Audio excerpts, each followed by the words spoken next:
Hi everyone, welcome to Aradhya's kitchen.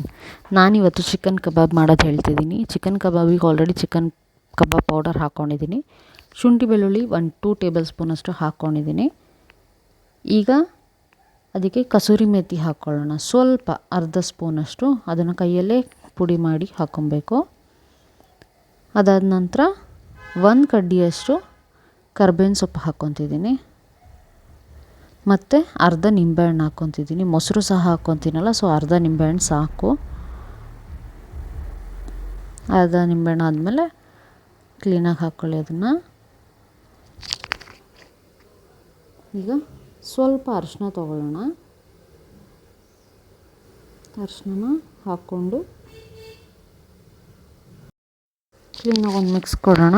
So ಇದು 2 hours ಅಷ್ಟು ತನಕ ಬಿಡಬೇಕು. ಹಾಗೆಯೇ ಒಂದು ಮೊಟ್ಟೆ ಹಾಕ್ಕೊತೀನಿ. ಒಂದು ಮೊಟ್ಟೆ ಹಾಕ್ಕೊಂಡು ಮತ್ತು 1-2 ಟೇಬಲ್ ಸ್ಪೂನಷ್ಟು ಮೊಸರು ಹಾಕ್ಕೊತೀನಿ. ಮೊಸರು ಹಾಕ್ಕೊಂಡು ಕ್ಲೀನಾಗಿ ಒಂದು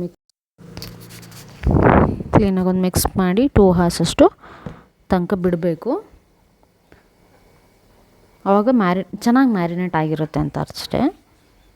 ಈಗ ಎಣ್ಣೆ ಕಾದಿದೆ, 2 hours ಸಹ ಆಗಿದೆ. ಆ ಎಣ್ಣೆಗೆ 1 by 1 ಕ್ಲೀನಾಗಿ ಬಿಟ್ಟು ಒಂದು 15 minutes ಬೇಯಿಸಬೇಕು. ಮೀಡಿಯಮ್ ಫ್ಲೇಮಲ್ಲಿ ಬೇಯಿಸೋಣ, ಇಲ್ಲಾಂದರೆ ಅದು ಬೇಗ ಕಪ್ಪಾಗಿಬಿಡುತ್ತೆ. ಸೊ ಇದು 15 minutes ಆಗಿದೆ, ತೆಗಿತಾ ಇದ್ದೀನಿ. ನೋಡಿ ಹೇಗಾಗಿದೆ ಅಂತ. ಈಗ ಇನ್ನೊಂದು ಸೆಟ್ ಬಿಡ್ತಾ ಇದ್ದೀನಿ.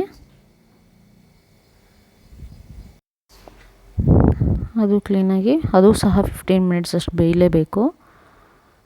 ಕ್ಲೀನಾಗಿ ಮೀಡಿಯಮ್ ಫ್ಲೇಮಲ್ಲಿ ಬೇಯಿಸಿದ್ರೆ ಚೆನ್ನಾಗಾಗುತ್ತೆ. ಸೊ ಈಗ ಸರ್ವಿಂಗ್ ಬೌಲಿಗೆ ಸರ್ವ್ ಮಾಡ್ತೀನಿ. ಈ ವಿಡಿಯೋ ಇಷ್ಟ ಆದರೆ ಲೈಕ್ ಮಾಡಿ, ಶೇರ್ ಮಾಡಿ, ಸಬ್ಸ್ಕ್ರೈಬ್ ಮಾಡಿ. Thank you for watching.